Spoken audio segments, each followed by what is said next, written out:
How to enable sensitive content in Telegram. Hey guys, in this video, we're going to show you how to enable sensitive content in Telegram. Before you start, make sure your Telegram account is set to 18 plus. Otherwise, this option won't appear. This is important because Telegram only allows sensitive content for adult accounts. First, open the Telegram application on your mobile device. Make sure you are logged in and have a stable internet connection. Now, tap on the three lines in the top left corner to open the main menu. This menu has all your account settings and options. Here, tap on Settings to access your account and chat options. Next, tap on Chat Settings, where you can customize how your chats look and what content you can see. Then, scroll down until you find the option Show 18 plus content.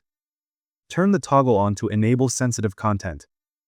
A confirmation message will appear, so tap on Confirm to save the changes.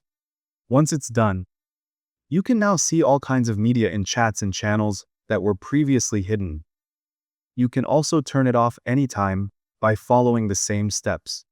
And that's it! Now your Telegram account will show sensitive content without filtering. Thank you guys so much for watching Pawn. I hope you got some value. See you at the next one.